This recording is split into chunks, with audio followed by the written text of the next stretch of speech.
নমস্কার বন্ধুরা। তো দেখো আমাদের প্রথম প্রশ্ন কি রয়েছে। প্রার্থনা সমাজের প্রতিষ্ঠাতা কে ছিলেন? কে প্রার্থনা সমাজ প্রতিষ্ঠা করেছিলেন? অ্যান্সারটি হয়ে যাবে অপশন এ, ডক্টর আত্মারাম পাণ্ডুরং প্রার্থনা সমাজ প্রতিষ্ঠা করেছিলেন। প্রার্থনা সমাজ 1866 সালের 31শে মার্চ আত্মারাম পাণ্ডুরং দ্বারা প্রতিষ্ঠিত হয়েছিল, যখন কেশবচন্দ্র সেন মহারাষ্ট্র সফর করেছিলেন, যার উদ্দেশ্য ছিল মানুষকে এক ঈশ্বরে বিশ্বাস করা এবং একমাত্র ঈশ্বরের উপাসনা করা। মহাদেব গোবিন্দ রানাডে যোগদানের পর এটি জনপ্রিয় হয়ে ওঠে। এবার আমরা দেখে নেব বিভিন্ন সভা ও সমাজ এবং তাদের প্রতিষ্ঠাতা। আত্মীয় সভা কে প্রতিষ্ঠা করেছেন? রাজা রামমোহন রায়। কত সালে? 1815 সালে। ব্রাহ্মসভা রাজা রামমোহন রায় 1828 সালে। বঙ্গভাষা প্রকাশিকা সভা কে প্রতিষ্ঠা করেছেন? দেবেন্দ্রনাথ ঠাকুর ও কালীন রায় চৌধুরী। কত সালে? 1836 সালে। জ্ঞানার্জন সভা রামগোপাল ঘোষ ও তারাচাঁদ চক্রবর্তী প্রতিষ্ঠা করেছিলেন। কত সালে? 1837 সালে। জমিদার সমিতি রাধাকান্ত দেব ও প্রিন্স দ্বারকানাথ ঠাকুর প্রতিষ্ঠা করেছিলেন। কত সালে? 1837 সালে। তত্ত্ববোধিনী সভা দেবেন্দ্রনাথ ঠাকুর 1839 সালে। ভারতীয় ব্রাহ্ম সমাজ কে প্রতিষ্ঠা করেছিলেন? কেশবচন্দ্র সেন। কত সালে? 1866 সালে। সত্যশোধক সমাজ জ্যোতিবা ফুলে 1873 সালে। আর্য সমাজ কে প্রতিষ্ঠা করেছিলেন? স্বামী দয়ানন্দ সরস্বতী। কত সালে? 1875 সালে। ভারত সভা কে প্রতিষ্ঠা করেছিলেন? সুরেন্দ্রনাথ বন্দ্যোপাধ্যায়। কত সালে? 1876 সালে। রামকৃষ্ণ মিশন কে প্রতিষ্ঠা করেছিলেন? স্বামী বিবেকানন্দ। কত সালে? 1897 সালে। পরবর্তী প্রশ্ন, প্রথম গোলটেবিল বৈঠকের সময় ব্রিটেনের প্রধানমন্ত্রী কে ছিলেন? প্রথম গোলটেবিল বৈঠকের সময় ব্রিটেনের প্রধানমন্ত্রী কে ছিলেন? অ্যান্সারটি হয়ে যাবে অপশন সি, র্যামসে ম্যাকডোনাল্ড ছিলেন ব্রিটেনের প্রধানমন্ত্রী। 1930 সালের 12ই নভেম্বর মহামান্য পঞ্চম জর্জ লন্ডনের হাউস অব লর্ডসে এই গোলটেবিল বৈঠক উদ্বোধন করেন এবং সভাপতিত্ব করেন ব্রিটিশ প্রধানমন্ত্রী রামসে ম্যাকডোনাল্ড। প্রথম গোলটেবিল সম্মেলনটি লন্ডনে অনুষ্ঠিত হয়েছিল। প্রথম অধিবেশন 12ই নভেম্বর 1930, 19শে জানুয়ারি 1931। সমস্ত ভারতীয় রাজ্য এবং ভারতীয় জাতীয় কংগ্রেস ব্যতীত সমস্ত দল থেকে 73 জন প্রতিনিধি ছিলেন, যা সরকারের বিরুদ্ধে আইন অমান্য অভিযান চালাচ্ছিল। দ্বিতীয় গোলটেবিল সম্মেলন, সম্মেলনটি 7ই সেপ্টেম্বর 1931 থেকে শুরু হয়েছিল। গোলটেবিল সম্মেলন যেখানে ব্রিটিশ সরকার এবং ভারতীয় প্রতিনিধিদের মধ্যে ব্রিটিশ দখলকৃত ভারতে শান্তি নিশ্চিত করার জন্য বৈঠক হয়। 1930 থেকে 1932 সালের মধ্যে 3টি গোলটেবিল বৈঠক সম্মেলন হয়েছিল। বি.আর. আম্বেদকর এবং তেজ বাহাদুর সাপ্রু 3টি গোলটেবিল সম্মেলনে অংশ নিয়েছিলেন। 3টি গোলটেবিল সম্মেলনে কে অংশগ্রহণ করেছিলেন? বি.আর. আম্বেদকর, জিন্না, স্যার তেজ বাহাদুর সাপ্রু, ভি.এস. শ্রীনিবাস শাস্ত্রী, স্যার মুহম্মদ জাফরুল্লাহ খান, কেটি পল এবং মীরা বেহেন ভারত থেকে প্রধান অংশগ্রহণকারী ছিলেন। তারপর দেখো লর্ড উইলিংডন কত থেকে কত? 1931 থেকে 1936। দ্বিতীয় গোলটেবিল সম্মেলন, পুনা চুক্তি, ভারত সরকার আইন 1935, তার আমলে এই ঘটনাগুলি ঘটেছিল। লর্ড লিনলিথগো 1936 থেকে 1944, আগস্ট অফার ও ক্রিপস মিশন তার সময়কালে হয়েছিল। লর্ড রিডিংয়ের সময়কালে চৌরি চৌরার ঘটনা ও কেরালার মোপলা বিদ্রোহ হয়েছিল। বন্ধুরা, আরেকটি কথা, WBP constable, SI and KP constable অধ্যায়ভিত্তিক সেরা প্রস্তুতি নিতে আমাদের হোয়াটসঅ্যাপ নাম্বারে একবার হোয়াটসঅ্যাপ করে নাও। গণিত, ইংরেজি, জিকে, রিজনিং প্রত্যেকটা বিষয়ে একদম অধ্যায় ধরে ধরে বেসিক লেভেল থেকে একদম প্রথম থেকে ক্লাস করানো হবে। মাসিক কোনো বেতন নেই, পরীক্ষা পর্যন্ত সেরা গাইডেন্স পাবে নতুন সিলেবাস অনুযায়ী। Live class, recorded class plus PDF all পাবে। একবার পেমেন্ট করলেই যতদিন না চাকরি পাচ্ছ ক্লাস করতে পারবে। One time payment. 5 জন আলাদা আলাদা টিচার্সের মাধ্যমে তোমাদের প্রত্যেকটি সাবজেক্ট ধরে ধরে অঙ্ক একদম যারা কিছুই বুঝতে পারো না তাদের জন্য জলের মতো সহজ করে বুঝিয়ে দেওয়া হবে। আমাদের কলকাতা পুলিশের এসআইতে আমরা 95% হুবহু প্রশ্ন কমন দিয়েছি প্রমাণসহ। সেই কমনের প্রমাণ পেতে তোমরা জয়েন করে নাও আমাদের টেলিগ্রাম চ্যানেলে বেঙ্গলি নলেজ একাডেমিতে, লিঙ্ক ইন ডেসক্রিপশন। এটি আমাদের 7 নম্বর ব্যাচ। প্রথম 100 জন 30% ডিসকাউন্ট পাবে। প্রথম 100 জন 30% ডিসকাউন্ট পাবে। তাই ভাই, তোমার যদি একটি সিট এনি হাউ চাই, যেহেতু পশ্চিমবঙ্গ পুলিশ এবং কলকাতা পুলিশ দুটো ভ্যাকেন্সি বেরিয়েছে, তাই একটিতে না একটিতে কিন্তু তোমার হবেই এবার। যদি আমাদের কাছে প্রস্তুতি নাও, 95% হুবহু কমন দেওয়ার দায়িত্ব আমাদের। তোমরা শুধু পড়াশোনা করবে। তো প্রস্তুতি নিতে হলে কিন্তু স্ক্রিনে দেওয়া নাম্বারে একবার অবশ্যই হোয়াটসঅ্যাপ করে নাও। একদম বেসিক থেকে ধরে ধরে প্রথম থেকে সমস্ত ক্লাস করানো হবে। পরবর্তী প্রশ্ন, কোন অঙ্গে ফ্যাট ভেঙে কোলেস্টেরল উৎপন্ন হয়? কোন অঙ্গে ফ্যাট ভেঙে কোলেস্টেরল উৎপন্ন হয়? অ্যান্সারটি হয়ে যাবে অপশন বি, লিভারে। কোলেস্টেরল হলো এক ধরনের রক্তের চর্বি যা লিভারের তৈরি হয়। এটি কিছু খাবারেও পাওয়া যায়। আমাদের সকলেরই আমাদের শরীরে কিছু কোলেস্টেরলের প্রয়োজন, শুধুমাত্র আমাদের টিকটিকিয়ে রাখার জন্য। কিন্তু খুব বেশি থাকা আপনার ধমনীকে আটকে রাখতে পারে এবং ভবিষ্যতে হৃদরোগ সহ স্বাস্থ্য সমস্যাও হতে পারে। পরবর্তী প্রশ্ন, পৃথিবীর সবথেকে ক্ষুদ্রতম মহাসাগর কোনটি? পৃথিবীর সবথেকে ক্ষুদ্রতম মহাসাগর কোনটি? অ্যান্সারটি হয়ে যাবে অপশন ডি, আর্কটিক মহাসাগর হচ্ছে পৃথিবীর ক্ষুদ্রতম মহাসাগর। পৃথিবীর ক্ষুদ্রতম মহাসাগর হল আর্কটিক মহাসাগর। এটি শুধু ক্ষুদ্রতম নয়, বিশ্বের অগভীরতম মহাসাগরও। আর্কটিক মহাসাগর দ্বারা আচ্ছাদিত এলাকা প্রায় 14,60,000 বর্গ কিমি। পরবর্তী প্রশ্ন, পরমাণুর নিউক্লিয়াসের আকার বোঝানোর জন্য কোন একক ব্যবহার করা হয়? পরমাণুর নিউক্লিয়াসের আকার বোঝানোর জন্য কোন একক ব্যবহার করা হয়? অ্যান্সারটি হয়ে যাবে অপশন এ, ফার্মি একক ব্যবহার করা হয়। ফার্মি একটি একক যেখানে নিউক্লিয়াসের আকারগুলি প্রকাশ করা হয়। এটি পারমাণবিক পদার্থবিদ্যায় ব্যবহৃত দৈর্ঘ্যের একটি একক। 1 ফেমটোমিটার ইকুয়াল টু 1015 মিটারের সমান। পরবর্তী প্রশ্ন, ভারতীয় জাতীয় কংগ্রেসের কোন অধিবেশনে প্রথমবারের মতো জাতীয় গান বন্দে মাতরম গাওয়া হয়? বন্দে মাতরম গান গাওয়া হয় জাতীয় কংগ্রেসের কোন অধিবেশনে? অ্যান্সারটি হয়ে যাবে অপশন এ, কলকাতা অধিবেশনে। 1896 সালের কলকাতা অধিবেশনে বন্দে মাতরম গানটি গাওয়া হয়। 1896 সালে কলকাতায় ভারতীয় জাতীয় কংগ্রেস অধিবেশনে প্রথমবারের মতো বন্দে মাতরম গানটি গাওয়া হয়েছিল। কলকাতা অধিবেশনের সভাপতি ছিলেন রহমতুল্লাহ এম সায়ানি। বন্দে মাতরম গানটি গেয়েছিলেন রবীন্দ্রনাথ ঠাকুর। গানটি লিখেছিলেন বঙ্কিমচন্দ্র চট্টোপাধ্যায় 1874 সালে। গানটি 1882 সালে বাংলা উপন্যাস আনন্দমঠে প্রকাশিত হয়েছিল। পরবর্তী প্রশ্ন, ক্ষমতা অনুযায়ী ভারতের বৃহত্তম পারমাণবিক বিদ্যুৎ কেন্দ্রের নাম কি? ক্ষমতা অনুযায়ী ভারতের বৃহত্তম পারমাণবিক বিদ্যুৎ কেন্দ্রের নাম কি? অ্যান্সারটি হয়ে যাবে অপশন ডি, কুদানকুলাম। কী হবে অ্যান্সারটি? কুদানকুলাম। কুদানকুলাম পারমাণবিক বিদ্যুৎ কেন্দ্রটি ভারতের তামিলনাড়ুর তিরুনেলভেলি জেলায় চেন্নাইয়ের 650 কিলোমিটার দক্ষিণে অবস্থিত। 1948 সালে ভারতের পারমাণবিক শক্তি গবেষণার জনক ডক্টর হোমি জাহাঙ্গীর ভাবার প্রচেষ্টায় পারমাণবিক শক্তি কমিশন প্রতিষ্ঠিত হয়েছিল।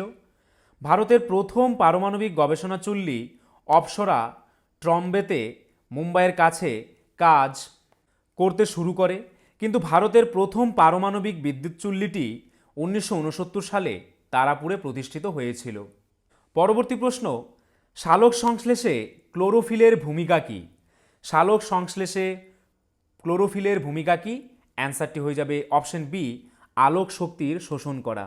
একটি সালোক সংশ্লেষণের জন্য প্রয়োজনীয় যা আলোক শক্তিকে রাসায়নিক শক্তিতে রূপান্তর করে। উদ্ভিদে ক্লোরোফিল রঙ্গক তাদের সবুজ রঙের জন্য দায়ী। সালোক সংশ্লেষণ যা উদ্ভিদকে আলো থেকে শক্তি শোষণ করতে দেয়। পরবর্তী প্রশ্ন, রিজার্ভ ব্যাঙ্ক অফ ইন্ডিয়ার প্রতিনিধি হিসেবে কাজ করে কোন ব্যাংক? কোন ব্যাংক রিজার্ভ ব্যাঙ্ক অফ ইন্ডিয়ার প্রতিনিধি হিসেবে কাজ করে? অ্যান্সারটি হয়ে যাবে option A, state bank of India. পরবর্তী প্রশ্ন, শুষ্ক বায়ু অপেক্ষা আর্দ্র বায়ুতে শব্দের বেগ বেশি হয়, এর কারণ কি? এর কারণ হচ্ছে আর্দ্র বায়ু অপেক্ষাকৃত কি হয়? হালকা হয়। তাই শুষ্ক বায়ু অপেক্ষা আর্দ্র বায়ুতে শব্দের বেগ বেশি হয়। রবীন্দ্রনাথ ঠাকুর কোন কবিকে ভোরের পাখি আখ্যা দিয়েছেন? রবীন্দ্রনাথ ঠাকুর কোন কবিকে ভোরের পাখি আখ্যা দিয়েছিলেন? অ্যান্সারটি হয়ে যাবে অপশন ডি, বিহারীলাল চক্রবর্তীকে ভোরের পাখি আখ্যা দিয়েছিলেন। বিহারীলাল চক্রবর্তী হলেন বাংলা ভাষায় একজন কবি। বাংলা সাহিত্যের প্রথম গীতিকবি হিসেবে তিনি সুপরিচিত।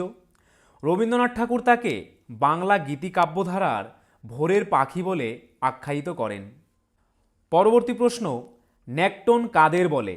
কাদের নেকটন বলা হয়? অ্যান্সারটি হয়ে যাবে অপশন বি, জলে সন্তরণকারী জীবদের নেকটন বলা হয়। নেকটন বা সাঁতারু সজীব পদার্থ যা স্রোতের সাপেক্ষে স্বাধীনভাবে সন্তরণ করতে পারে, অর্থাৎ সাঁতার কাটতে পারে। নেকটন পরজীবী এবং এর আকারের পরিসর বিশাল। এর পরিচিত উদাহরণ হল মাছ, স্কুইড, অক্টোপাস, হাঙর এবং সামুদ্রিক স্তন্যপায়ী প্রাণী। পরবর্তী প্রশ্ন, কে সর্বপ্রথম মহাকাশে গিয়েছিলেন? কে সর্বপ্রথম মহাকাশে গিয়েছিলেন? অ্যান্সারটি হয়ে যাবে অপশন এ, ইউরি গ্যাগারিন সর্বপ্রথম মহাকাশে গিয়েছিলেন। 12ই এপ্রিল 1961 সালে মহাকাশযান ভস্টক 1-এ চড়ে সোভিয়েত মহাকাশচারী ইউরি আলেকসেইভিচ গ্যাগারিন মহাকাশে ভ্রমণকারী প্রথম মানুষ হয়ে ওঠেন। পরবর্তী প্রশ্ন, 1907 সালে কে স্যার কার্জন উইলিকে হত্যা করেছিলেন? কে 1907 সালে স্যার কার্জন উইলিকে হত্যা করেছিলেন? অ্যান্সারটি হয়ে যাবে অপশন বি, এম.এল. ধিংরা, অর্থাৎ মদনলাল ধিংরা স্যার কার্জন উইলিকে হত্যা করেছিলেন। মদনলাল ধিংরা ছিলেন একজন ভারতীয় বিপ্লবী এবং লন্ডনের ইন্ডিয়া হাউসের সদস্য। 1909 সালের 1 জুলাই এম.এল. ধিংরা ইম্পেরিয়াল ইনস্টিটিউটে ন্যাশনাল ইন্ডিয়ান অ্যাসোসিয়েশন দ্বারা আয়োজিত অ্যাট হোমে যোগ দেন।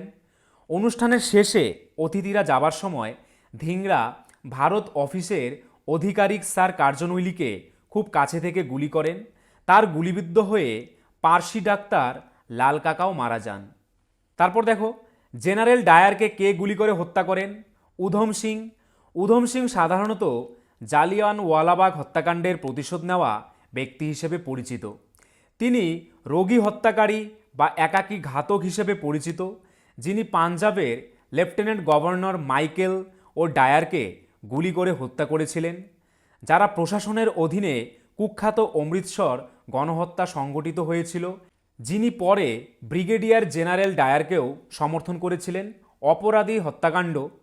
তার সম্পৃক্ততা ছিল গদর পার্টির সাথে এবং গদর আন্দোলনের একটি শাখা হিসেবে তার নিজস্ব দল ও আজাদ পার্টিও চালু করেছিল।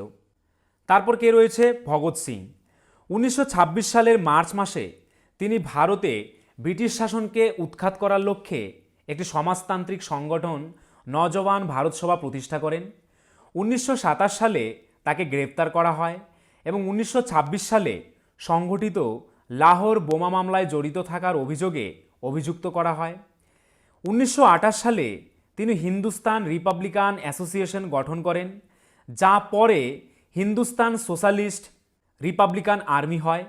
1931 সালে 23শে মার্চ রাজগুরু এবং সুখদেবের সাথে সিংকে মৃত্যুদণ্ড দেওয়া হয়েছিল। ত্রয়ীকে শ্রদ্ধা জানাতে 23শে মার্চকে শহীদ দিবস হিসেবে পালন করা হয়। তারপর কে রয়েছে? ক্ষুদিরাম বসু। ক্ষুদিরাম ছিলেন ভারতের সর্বকনিষ্ঠ স্বাধীনতা সংগ্রামীদের একজন। 1905 সালে বঙ্গভঙ্গের সময় তিনি স্বাধীনতা আন্দোলনে সক্রিয় স্বেচ্ছাসেবক হয়ে ওঠেন। 1908 সালের 30শে এপ্রিল তিনি প্রফুল্ল চাকির সাথে ক্লাব থেকে বের হওয়ার সময় কিংসফোর্ডের গাড়িতে আক্রমণ করেন।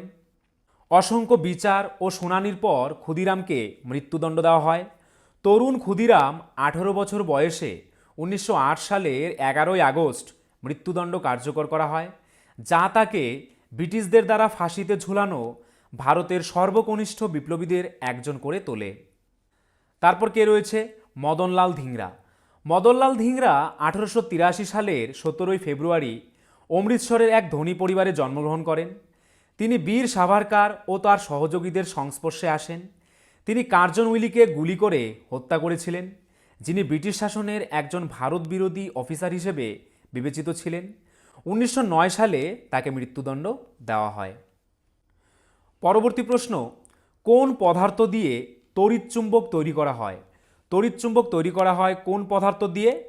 অ্যান্সারটি হয়ে যাবে অপশন বি, কাঁচা লোহা দিয়ে। তাহলে তড়িৎচুম্বক কী দিয়ে তৈরি করা হয়? কাঁচা লোহা দিয়ে তৈরি করা হয়। সাধারণত তড়িৎচুম্বক নির্মাণের নরম লোহা ব্যবহৃত হয়, কারণ এটিতে উচ্চ চৌম্বকীয় ভেদন ক্ষমতা রয়েছে।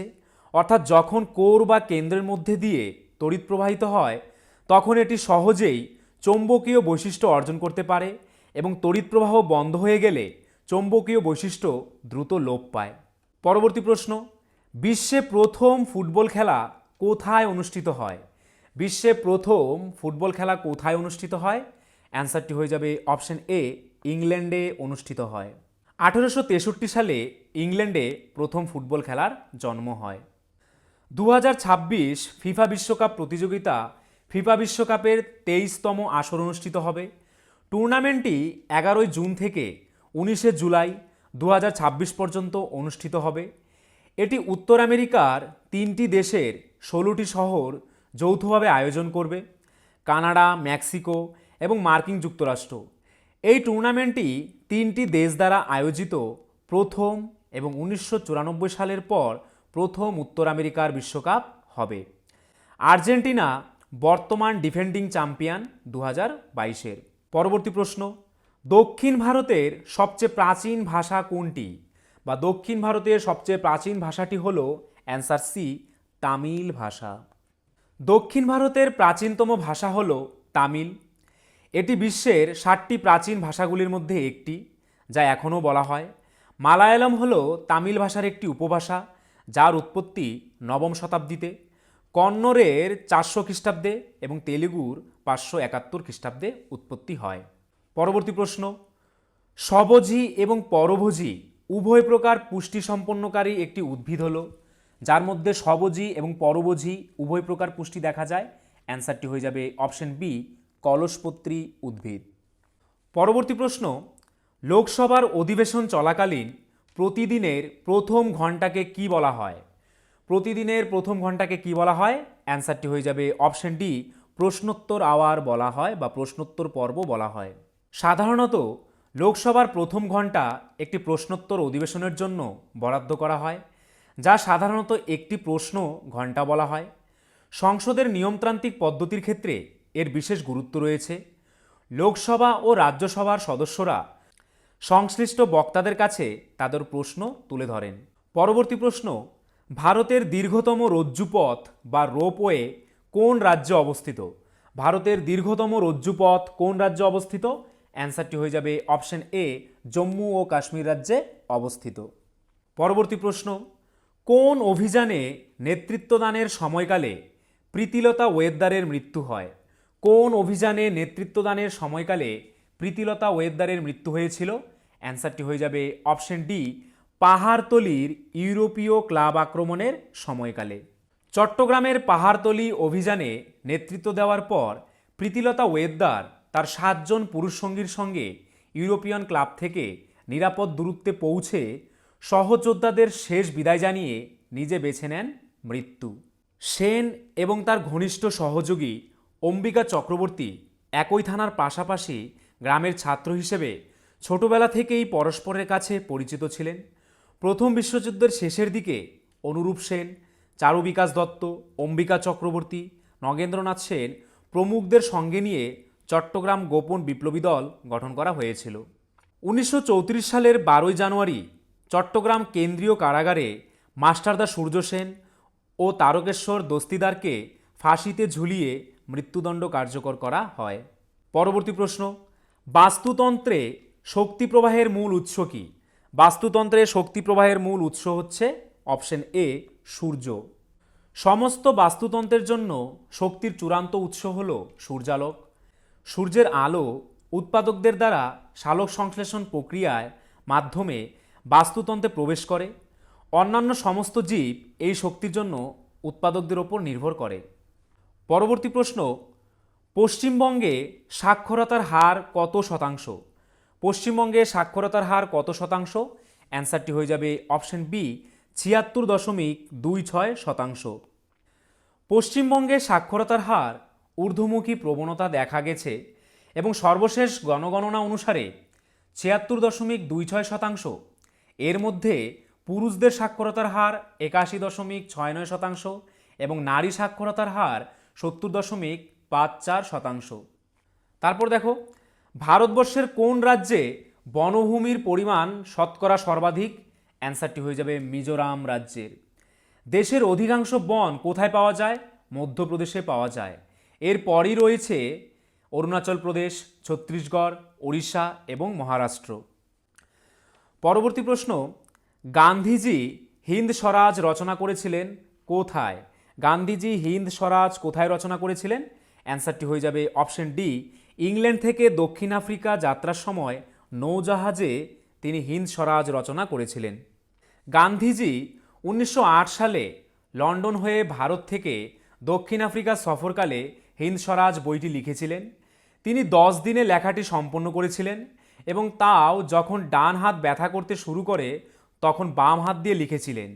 এই বইয়ে ভারত কিভাবে রাজনৈতিক স্বাধীনতাকে সুরক্ষিত করতে পারে এবং আরও গুরুত্বপূর্ণভাবে কিভাবে মানবজাতি পশুদের থেকে উন্নীত হয়ে শান্তি বিশ্বে পরিণত হতে পারে তা নির্দেশ করে। পরবর্তী প্রশ্ন, বিজ্ঞানের ভাষায় প্রবাহী বলতে কাকে বোঝানো হয়? বিজ্ঞানের ভাষায় প্রবাহী বলতে কাকে বোঝানো হয়? অ্যান্সারটি হয়ে যাবে অপশন সি, গ্যাস এবং তরলকে বোঝানো হয়।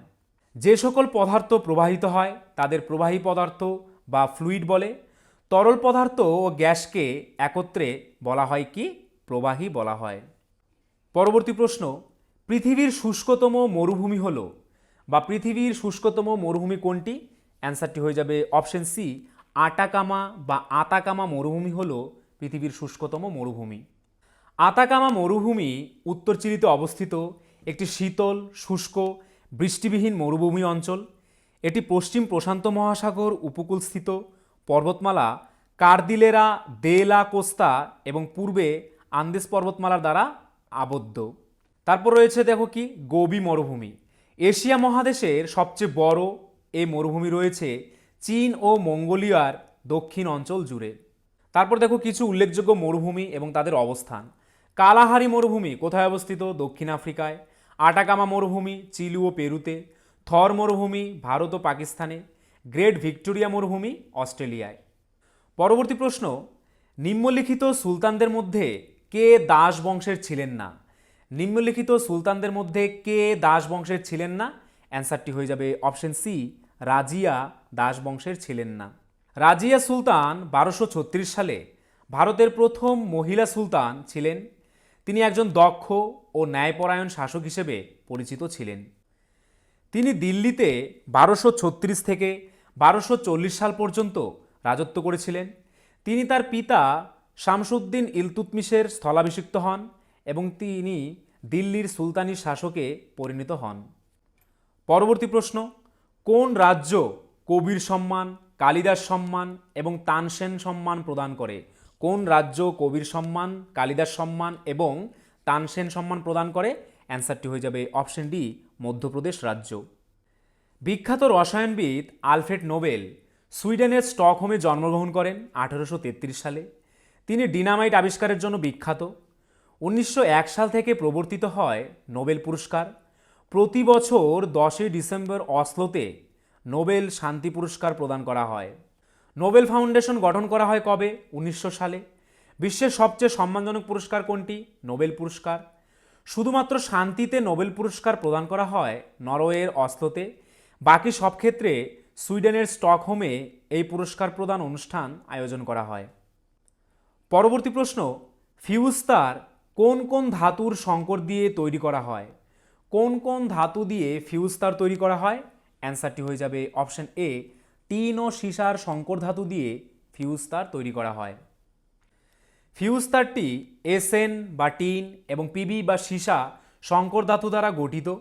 একটি বৈদ্যুতিক ফিউজ হলো একটি সার্কিট সুরক্ষা ডিভাইস যা শর্ট সার্কিটের ঘটনায় সংযোগ ভেঙে বৈদ্যুতিক সিস্টেমগুলিকে রক্ষা করে। এর শক্তিশালী প্রতিরোধ এবং কম গলানোর কারণে ফিউজ তারটি টিন এবং সীসা সংকর ধাতু দ্বারা গঠিত হয়। পরবর্তী প্রশ্ন, ভারতীয় সংবিধানের কোন সংশোধনীর দ্বারা ভোটের বয়স 21 থেকে কমিয়ে 18 বছর করা হয়? ভারতীয় সংবিধানের কোন সংশোধনীর দ্বারা ভোটের বয়স 21 থেকে কমিয়ে 18 বছর করা হয়? অ্যান্সারটি হয়ে যাবে অপশন এ 61তম সংশোধনীর মাধ্যমে। 54তম সংশোধনী আইন ভারতের হাইকোর্ট এবং সুপ্রিম কোর্টের বিচারকদের বেতন বৃদ্ধি সম্পর্কে বলা হয়। 36তম সংশোধনী আইন সিকিমকে ভারতের একটি পূর্ণাঙ্গ রাজ্য বানানো হয়েছিল। 22তম সংশোধনী আইন আসাম রাজ্যের মধ্যে স্বায়ত্তশাসিত রাজ্য গঠনের বিধান দিয়েছিল। তো বন্ধুরা, এই ছিল আজকের ভিডিও। তোমরা যদি আমাদের চ্যানেলে নতুন হয়ে থাকো, আমাদের চ্যানেলটিকে অবশ্যই সাবস্ক্রাইব করে নোটিফিকেশন অল করে রাখবে। তার পাশাপাশি তোমরা যদি আমাদের পুলিশের ব্যাচে অ্যাডমিশন নিতে চাও, তাহলে আমাদের স্ক্রিনে দেওয়া নাম্বারে একবার এক্ষুনি হোয়াটসঅ্যাপ করে নাও। আর আজকের ভিডিওর যদি পিডিএফ পেতে চাও, তাহলে আমাদের টেলিগ্রাম চ্যানেলে জয়েন করে নাও, বেঙ্গলি নলেজ একাডেমি এই চ্যানেলে, যেটি এই ভিডিওর ডেসক্রিপশনে দেওয়া রয়েছে।